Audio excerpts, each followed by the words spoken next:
Thanks for coming out. This is my talk on software correctness tools. This is going to be a very fast talk, but I love the conversation. So if I don't get to all my slides, that's fine. You pop up, ask questions. I will just cut things off the end. My name is Mark Gritter. Here's my Twitter handle and my GitHub. Until 2 weeks ago, I was a storage company called Tintry, which I co-founded. And I quit, and now I'm at HashiCorp in the Vault Advisor role. So I like companies whose logos are hexagons. And certainly it's been my responsibility in both these places to think about the issue of how do we make software correct. People are depending on it, people depend on its security properties, but this talk does not reflect the opinions of either of these employers because I didn't actually do a lot of this. But this is something I think we should have done more of. Because software is hard. Software sucks a lot. A lot of organizations take the try very hard and think a lot about the problems approach to correctness, which is maybe necessary, but it's certainly not sufficient. We've seen over and over again that very smart people make software that still has bugs. Being smart is not enough. Published algorithms with proofs have had bugs. So even writing a proof by a human is not a very good judge of is it actually correct. So I'm interested in tools that help humans out with this process. And there are a lot of them, and they mainly do, I sort of think of them as doing three sorts of things. One is analyze the structure of the code, look at your code, what does it do? You might think about linters or type checkers or static analysis tools more generally. Or you've got tools that actually measure the behavior of your code. So you could think of a memory checker or a visualization tool that shows you what your code is doing. Or you've got code that tries to, you've got tools that push the system into novel states, that try to get good coverage, that try to come up with edge cases nobody's seen before. So those are sort of model checkers or fuzzers or test case generators. And my fundamental argument is this is very similar to what you're already doing today. Even if you don't use a tool, if you're following a DevOps process, if you're developing software, you probably have other people look at your code and tell you the problems it has. You measure how the code behaves in production. And you're trying to find novel inputs. You have test plans, you have chaos engineering to throw a lot of stuff at the software and see what works. So these tools are not doing things you've never thought of before. They're doing things that maybe you're having a human do.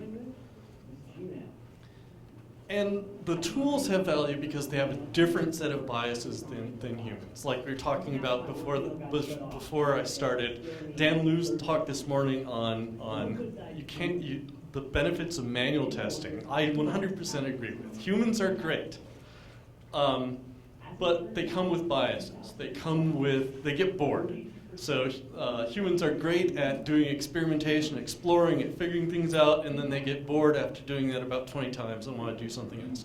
So if you have to do it 1,000 times to find all the bugs in your software, the human's not gonna be able to manage to do that. Humans often come in with an understanding of how things are supposed to work that clouds their understanding, where a lot of these tools come in with no understanding and just methodically and dumbly try everything out until they find something that works. They don't care what it was supposed to do, they care what it actually does. So this talk is just going to be a survey. I'm going to blow through a lot of different types of tools, try to give you a sense for what's out there. I've used most of these, not all, and I may end up skipping the ones I haven't used. So static analysis. Who's used a static analysis tool, like a fuzzer, a linter, a coverity? All right, everybody. Your compiler, if you use a compiled language, does static analysis. If you do compile with -w-all, you've used a static analysis tool. What I think is interesting, and pretty much every language has them. Somebody asked earlier today about PHP. I'm sorry I didn't find any tools for PHP, but I'm sure this category at least exists for PHP. What I think is interesting is you're starting to see these offered as services, not just as on-prem software, but as actually a SaaS offering. So, you often think of static analysis as, oh, it's just looking at a little piece of the code. It's checking for anti-patterns, but it can actually be a fairly sophisticated example. So say we want to check that this memory that we're allocating has been stored, does not leak within the context of the function. So by the time the function exits, we should either have freed it or we should have put it somewhere else.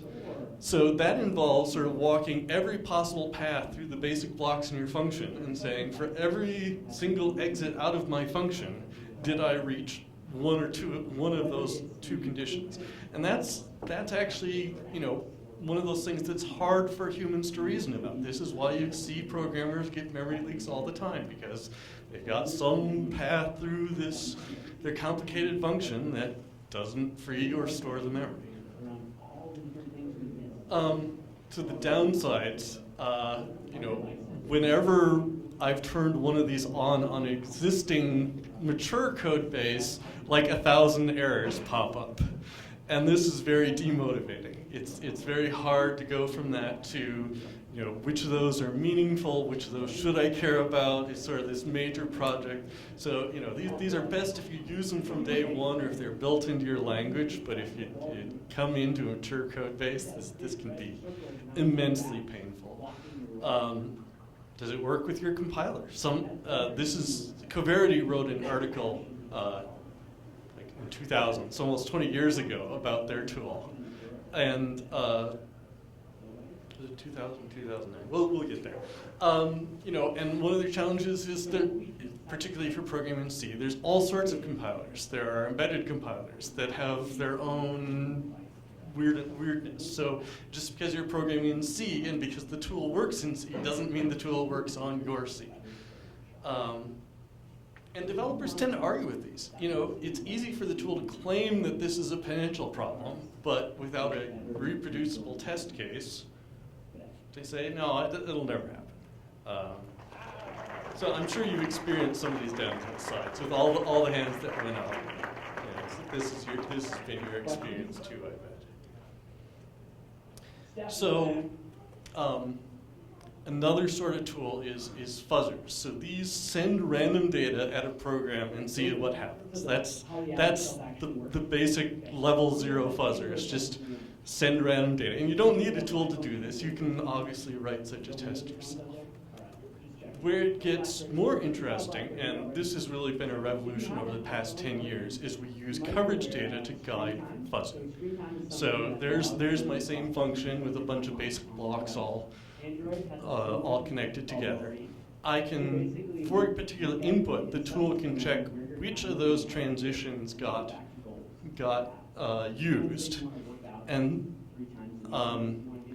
more deeply explore inputs that reached new parts, had a new pattern of transitions. So you can think of this as a matrix where you count the number of transitions you did within the function or your whole program, and what you're looking for is what inputs produce new patterns of transition through your code. New coverage, not just coverage in terms of lines of code, but coverage in terms of basic block to basic block transitions. And this has been enormously successful. American Fuzzy Lop is a program that really is sort of set the standard for this. It found a lot of bugs. If you read the research papers, everybody sort of compares their results to AFL, even though it's like 10 years old now. A lot of this technology got implemented in libfuzzer, which if you're using the LLVM tool chain, you get this for free. You can just link it and start using it. Go has a fuzzer that's, again, based on the AFL. The Linux kernel development team has started with this effort called syscaller, which is basically a fuzzer for Linux system calls. And this, again, has just turned out an enormous amount of bugs that the people looking at the code had no idea were there. So all of these really have mountains of bugs and security vulnerabilities reported as CVEs to their credit. I guess my opinion is if you run a fuzzer, if you've never run a fuzzer against a parser before, it will find bugs. I did this at work, I found bugs. I did this on a blockchain implementation, I found bugs. So I wanted to talk more about the sort of bugs I've found and these tools have been found, but most of them are not very telegenic and it takes a long time to explain. So here's one from Mozilla that was very pretty. It's a bug where if you send a malformed GIF, then the result of that GIF uses memory that was, sorry, what's the term? Uninitialized memory. So it grabs a random piece of memory and shows it to you on the GIF. So this page is the same GIF reported a dozen times, and it's obviously not the same GIF. It's exposing parts of the memory of the browser out in the course of interpreting this malformed GIF. So this is the sort of bug that fuzzers are very good at. They're really good at finding crashes and vulnerabilities in parsers. They're less good at finding errors in the program logic. You can use them that way. You can set things up to crash whenever A doesn't match B and A should match B. But it's less good. It's less good at memory leaks because memory leaks are often something where you have to go around a cycle a lot of times, and so it's a very long input or it's a very long sequence of events. But so a lot of the times to use these, if your program doesn't already take standard input, then you generally have to write a harness to use this. It's not quite fire and forget. And so a lot of fuzzing research works on like obj tools, or linkers or compilers or parsers or things that already take standard input. But if you do write a randomized test, I would strongly encourage you to use a fuzzer instead. You know, if you've already written your handmade fuzzer that calls random and passes that input into your function and validates the result, that's just a gimme to use a coverage-based fuzzer instead, so it will, and I've done some work on this, of showing that you can get better coverage than the pure randomized test, because the fuzzer will find an unlikely use case where most of the time your random number generator won't. Is creating a fuzzer, is that the kind of standard algorithm that you can just look up and implement in your language using your test suite? There's a lot. The question was, is creating a fuzzer sort of standardized public? The algorithm behind a fuzzer, yeah. Rather than like a random int or something. Yeah. So the algorithms for most of these are publicly discussed. AFL has a lot of documentation on what it's done, which is why so many of the other language fuzzers were derived from AFL. Do you know if they're pretty complicated? Most of the complexity, do I have no, I don't have a slide.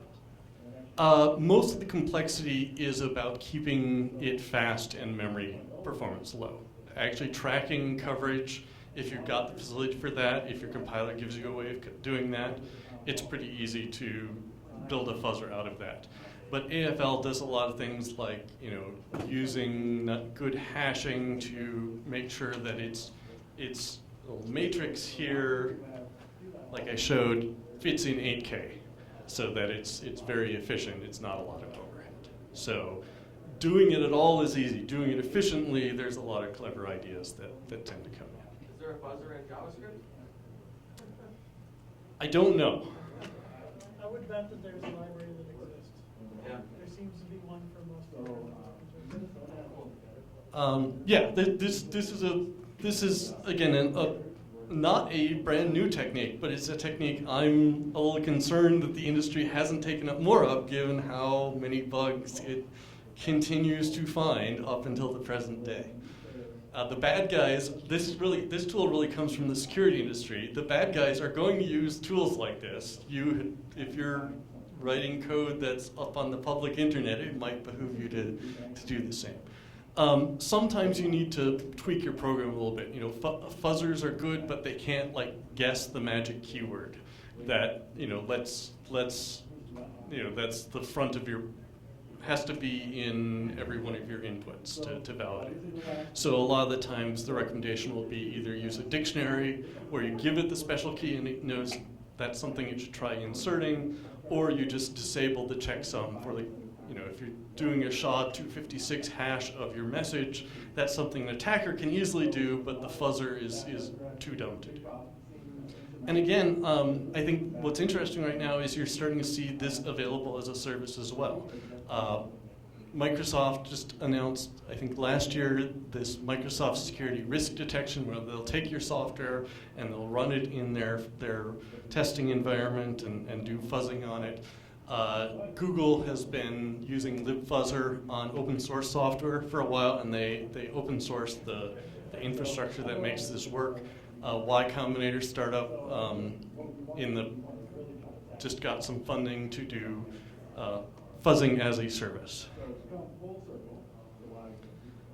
All right, so a little more esoteric is symbolic execution. So the idea here is to replace the inputs to your function. Think of your inputs not as specific values, but as variables. So you're going to execute your program on input X, not by trying out X equals 1, X equals 2, X equals 3, X equals 4, but just keep X around and do algebra and logic.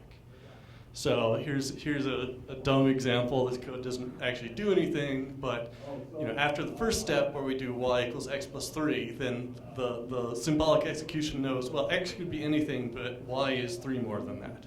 So I can reason about that as I go down through the program. If I take a branch, then maybe at the end I have 2 possibilities where I could say, okay, either X is greater than or equals 17 and Z equals minus 1, or X is less than 17 and Z is the contents of this array minus 1. So this really gives you a lot to actually reason about your program. And there's a fair number of frameworks for doing this. CLI is works with LLVM. So if you're using any LLVM-based compiler, you can use that. Key for Java, Otter for C, SimJS for JavaScript. There's a commercial product called Mayhem that I haven't used. And a lot of these use a solver that's not bare satisfiability. It's what's called a satisfiability modulo theory prover. So it's a theorem prover that knows about integer addition. So this is this is an idea that's actually been around for a while, but it's been computationally expensive, too computationally expensive, because like in my example, you can end up with a lot of cases with a lot of different variables you have to reason about. But this has been getting better. Computers have been getting better. The algorithms have been getting better. This has found real bugs. So just like symbolic execution sort of takes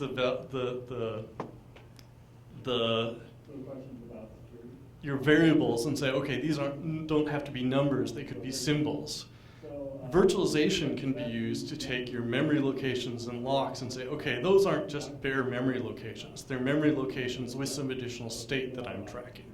And that additional state can be used to test for various sorts of correctness. So who here has used Valgrind? Yeah, a lot of hands. I expected that. That's a memory sanitizer is a similar program for LLVM that checks for memory leaks, that checks for writing off the end of a memory buffer, that checks for writing uninitialized memory, reading uninitialized memory. And there are a couple different techniques at play here. You can do it in sort of white box way where at compilation time, you instrument every read and write to do something extra, to check what are you writing to, what was it allocated, what was its size when it was allocated.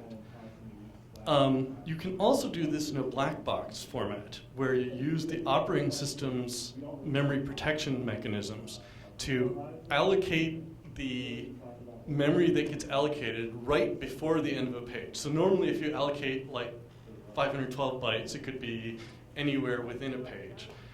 the technique here is to always allocate it at the end of a page and then make the next page non-accessible, not readable, not writable. So if you read or write past the end, the operating system will kick you out.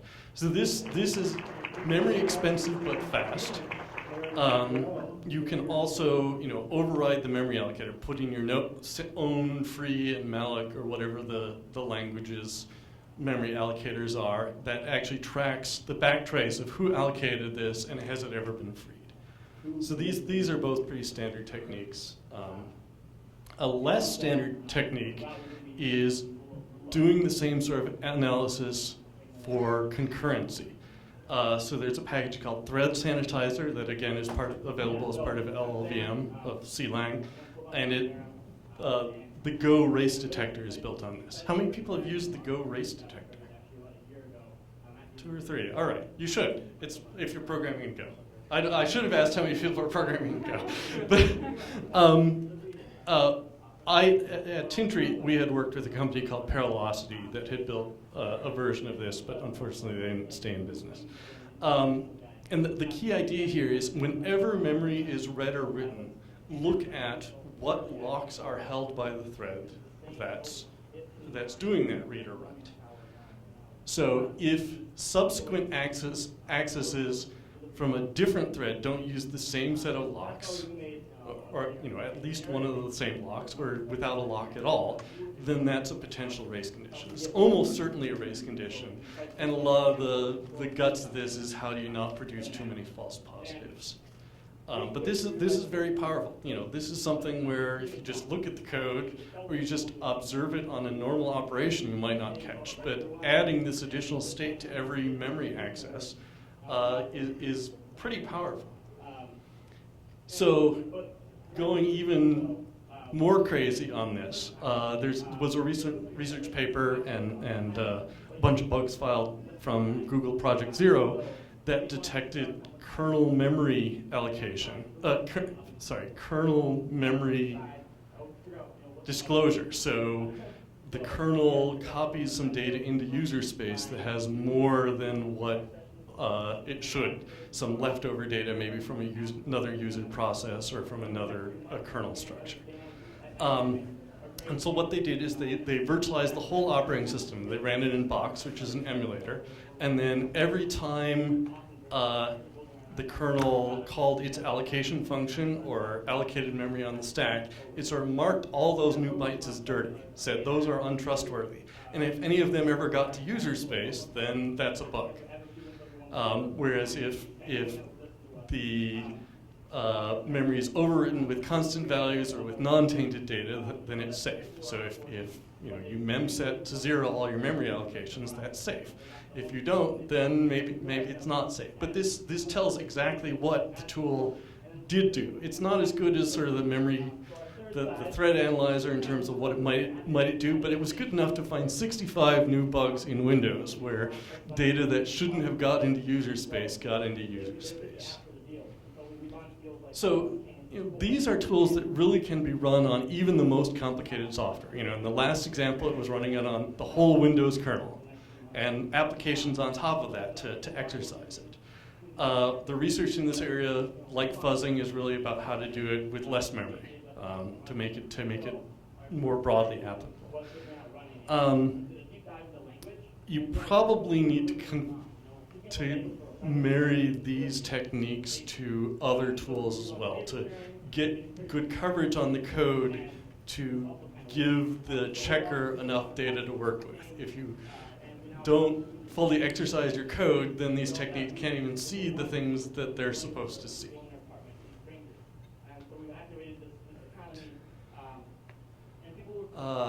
So model checkers. So model checker is also doing sort of an exploration of the state space, sort of like a fuzzer does, but it's not doing it on the real program, it's doing it on a model of the program that you created, a description of the program. So one that gets a lot of use is TLA+. It's written by Leslie Lamport. TLA stands for Temporal Logic of Actions. And the idea is your model is a description of the logical relationship between two steps of your program. So you can view your program as what's called a behavior. That's just a timeline of what was the state at every instant. And what you're responsible for writing is sort of the green arrows, is what are the valid relationships between one time step and the next. And then you write an invariant that says, at all times A must be greater than or equal to B. And it runs through all the possible timelines, all the possible behaviors that correspond to what you wrote, and then says, did the thing you claim was true, was it actually true, or else here's an example. So Amazon has used this to find bugs in AWS. I took a bug that we had found the hard way at Tintree and successfully wrote a model that demonstrated it, which isn't earth-shattering, but this is a really good tool for concurrent systems. If you have to reason about concurrent systems, this is really a very good alternative. It is pretty highly mathematical, though. It uses the language of set theory for all its models, and that I have a math background. I'm pretty comfortable with that, but it can be an obstacle. A tool I used earlier at Tintree is Alloy. And this uses a relational model instead. So it's basically just everything's a relation like in a database table. It maps, it's either singletons or pairs or triples. And this reduces the model you give it and the invariants you want to check down to a satisfiability problem. So all your programming, your theory of computation knowledge actually comes into play, and you can say, oh, I know what a SAT solver is. And the advantage here is that SAT solvers keep getting better and better. That, as the software for solving satisfiability problems gets better, models that reduce to satisfiability can handle bigger and bigger problems. This has a very user-friendly graphing tool to show you the examples when it finds something that violates a constraint. It can graph it for you of here's the relationships. I found it useful for just give me an example of the thing I was talking about, because often the struggle is did I get it right on paper? Can you give me an example with certain characteristics? So it can find not just bugs but also positive examples that you could encode into a test. But it's great for data structures. It's a little harder to do concurrency. It's not impossible. Penalize used this tool to find bugs in the distributed hash table accord, which I had talked about in a MinneBar talk a few years ago. So the big problem is you can't tell how well your design actually represents the code that got written. Are you updating the model as long as the code changes? Are you really implementing the design that you checked, or are you implementing something else? Exhaustive testing of these models is also very expensive. This can be a multi-day process, and a lot of the folk knowledge where you contact people like Hillel Wayne is to train you to write models that are actually feasible to check rather than taking years. But this is good for finding problems early in design, before you've even wrote the code, and it finds a different class of problems that can be kind of hard, particularly if the issue is just you haven't really specified what it is that's correct or not. If you haven't done that, then no tool can help you, and these model checkers often force you to be concrete about what you actually meant. There are other examples I haven't used. Spin and Promla is an older model. Blast, Prism, these all get cool 4 or 5 letter acronyms. I don't understand why. All right, how are we doing on time? When is the next session? Sorry. You got like 20 minutes about. All right. So proof assistants are another sort of category that work more closely with the code you actually wrote. So it tries to take some of that mathematical certainty from the model checking world and say, can we apply that to actual Java code or actual C# code? So the proof assistant is an assistant in the fact that it's not good at generating proofs for you, but it can verify that what you proved is actually true for the code, right? Which, if you recall my earlier slide about proof published in papers not actually being correct, the proof checker doesn't let you make that mistake. So the programmer will still have to come up with the loop invariant or other property that can be proved or checked, and the tool does provide some sort of interactive experience of, try it out, and it will say, oh, well, this is sort of where I got stuck. Can you help me out here? And so a lot of proofs have been formally verified with these tools like Isabelle and Coq, but it's sort of things you might not really care about, like the soundness of the Java virtual machine, right? Have you stayed up late at night worrying about, is my Java virtual machine sound? No, but this does intersect a lot with math. The tools like Isabelle and Coq are used by mathematicians as well, who are interested in, can we make our proof checkable, as well as software engineers saying, is my system correct? So key got mentioned on a couple slides. Incorporates a lot of ideas from multiple of these techniques. It allows you to annotate the Java program in a modeling language, then prove that the assertions you made in that modeling language are correct, and it does symbolic execution, and it's got an SMT solver on underlying it to help you out with things that can be finitely enumerated, or the SMT logic can decide. So this works with real Java code, except they haven't kept up. It never supported floating point. It doesn't support generics or Java 8 features. So this is a problem with academic projects, is they don't have a team keeping them up with all the latest and greatest as the language evolves. So I did talk in my talk that's available here, that was a MinneBar talk, on Key found a bug in TeamSort, which is the sort algorithm that both Java and Python use. That was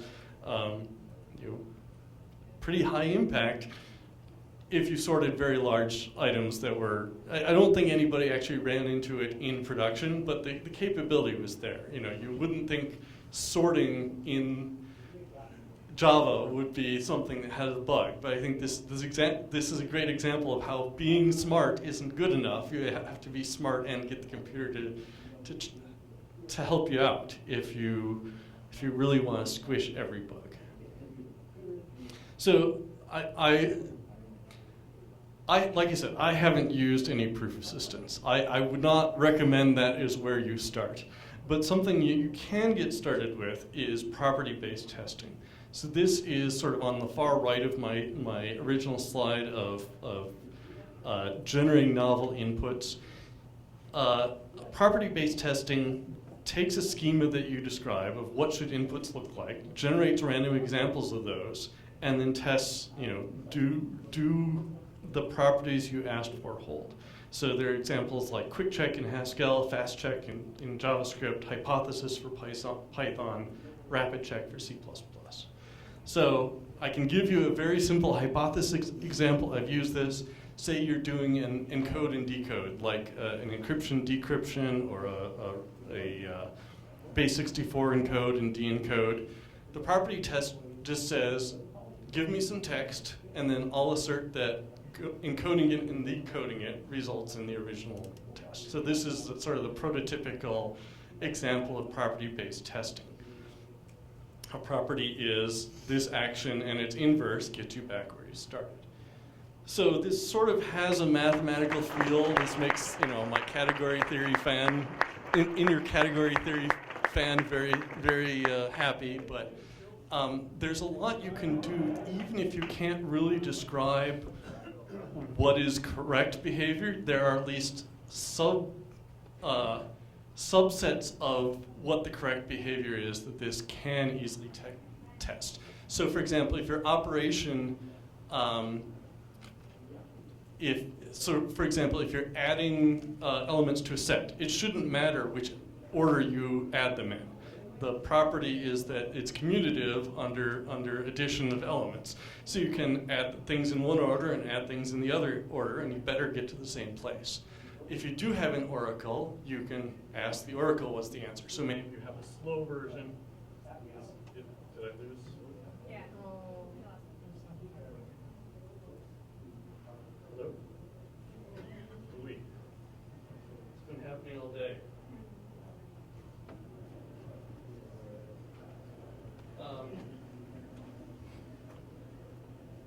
So if you're, maybe you've got a slow version that you're confident is correct and an optimized version that you don't have that much confidence in. You can use property-based testing to generate inputs, feed them to both, compare to get the same result. Or the example I showed was like inverse, maybe it's idempotent. Maybe you can't really describe everything the operation does, but if you do it twice, it should be the same as doing it once. Like sorting. Sorting is idempotent, right? If you sort a list twice and it's a stable sort, you should get the same list after the second sort as after the first sort. So this web page actually has explains these in more detail, and they had such great graphics. I had to use them. So if you're writing unit tests, you should strongly consider doing this. This is almost a freebie. It's not quite, because you still have to write some sort of code for how it's correct. But if you're already setting up well-formed inputs to your functions, then you can pretty easily use one of these frameworks to describe in general what those inputs look like.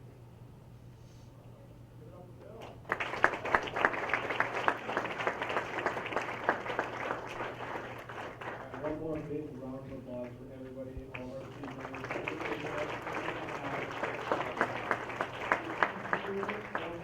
So, particularly if you're doing randomized tests already, consider using one of these frameworks.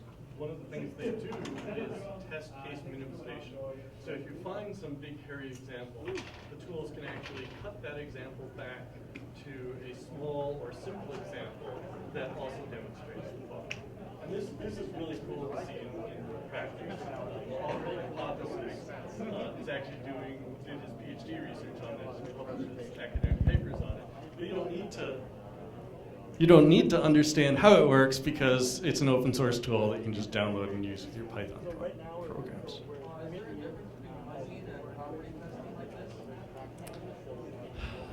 The question is there a difference between fuzzing and property-based testing? There's some differences, but it's mainly the who's using them and what sort of things you have to do to set up. There's a lot of overlap. I would say a lot of the property-based testing frameworks don't use coverage as their guidance yet. That's the main thing you see in Fuzzers, but you don't see in most of the property tests. So Hypothesis doesn't do any coverage-based guidance of what it should try. He says it's coming. Okay. Cool. He says Erlang has that. So I think there's some convergence there. Certainly a lot of fuzzers. So there's a tool that fuzzes Protobufs, and that's a lot more similar to property-based testing, where instead of just a random stream of bytes, you actually specify some schema for what invalid inputs look like, and you fuzz using that. So there's a lot of overlap here. With these can be very hit or miss, but again, if you're already writing unit tests, these are very easy to get into. Test generation more generally is interesting. I could not find the one example that I really wanted to show, but there are really sort of three sort of techniques here. There's test case generation, given a model or input, generate test cases that match what the code already does. So it's sort of regression tests for free. There's edge case generation. So a lot of times programmers make exactly the same mistakes over and over again. So you can write code that sort of says, okay, well, what about the empty string? What about a string with 2 embedded nulls? What about a string that's, a megabyte long? And sort of heuristically guess where are bugs likely to do, which your QA team or your testers may already know how to do, but this can sort of take the easy cases and leave them more time to think about what are the hard cases. And then there's test case minimization, which I already talked about with hypothesis, is really, I've got a case that fails some test, what's the smallest example of it, so I can actually understand what's going on. So there's a lot of tools in this area. A lot of them, the commercial tools, are really about generating regression tests for legacy code that never got tested well in the first place, and you now need to go in and change something. So that's really their focus, and that's a sort of correctness, but it's not really. I think they're not as suitable for sort of day one use as the other tools I've talked about. All right, there's more, which I'm not going to talk about, but I just want to mention because they are the same sort of thing. Visualization tools are great when they work. I haven't found one that is easy for me to use, and I would love to have one, because when you're doing something complicated on a data structure, you'd like nothing better than show me step by step what is happening. Observability tools, these are great too. If you're running at scale, you will have bugs. Observability tools can tell you how many, who are they affecting, if they're good, they can pull out specific examples of what were the input that caused that. And doing this by hand is just a massive pain when you're operating at huge scale. Load generators, mocking frameworks, even UML. All right. So this, okay, I was off by 10 years. It was a February 2010 article, not a 2000. And this was a very interesting article. I suggest you read it about the challenges Coverity had building their tool and getting it to work, and doing things like, okay, we've got everything working for any command line make, and then somebody comes along and says, well, I just press a button in my IDE. Does Coverity work with that? And they say, oh. But this is the one that sort of concerns me most, is do bugs actually matter? Do people actually care that they have bugs? And I guess my argument is that if we want nice things, if we want self-driving cars and the Internet of Things and blockchains, then we ought to care, particularly in sort of the GitHub world where you don't know who's going to be using your code, who's going to be pulling it in and using it somewhere you didn't anticipate. And somebody who used AFL Fuzz on a lot of image libraries got into a fight with one of the maintainers who just said, no, forget it, I'm not fixing any of these. My library is not suitable for use with, on the internet. And that's, I just don't think that's a tenable stance in 2019. So, my challenge is think about what tools I've highlighted or that you know about that could augment things you're already doing today. I want to just pull it back to this, that if you're doing design reviews, maybe you could use a model checker to help you out. If you're doing code reviews, you should be using a static checker to augment that and catch the things before a human even looks at it.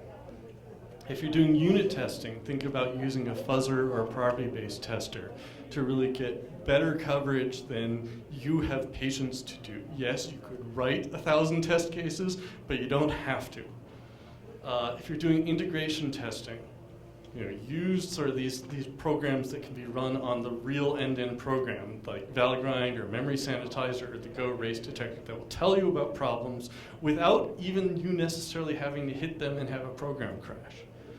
And if you're doing security audits, maybe you should do all of the above and then some, because if it really matters that your software is secure, the attackers are not going to just use these tools. They're always also going to decompile your code, and just some of these tools do come from the security area where it does matter most, and that's constantly evolving.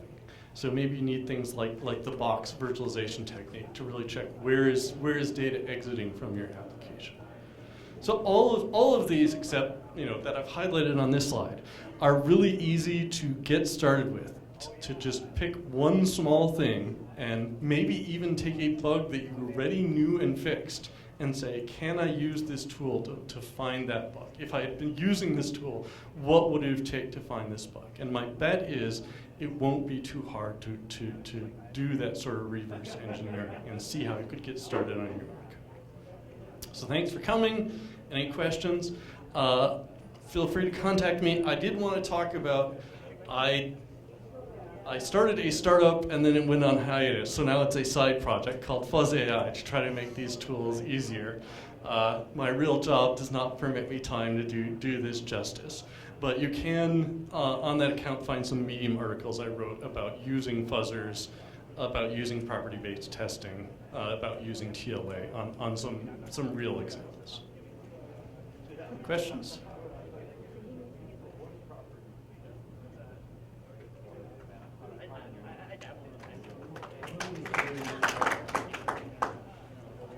How many? Well, I just started my new job last week.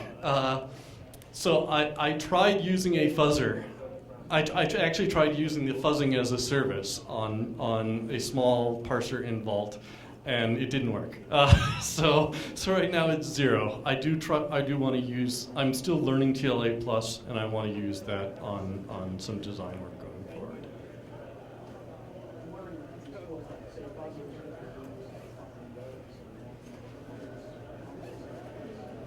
This is the question: could fuzzers be used to find errors in mathematical proofs? I think definitely once you encode the proof as code, which is the tricky part. So I think it's a good question if there's a fuzzer for Mathematica or MATLAB. That would be interesting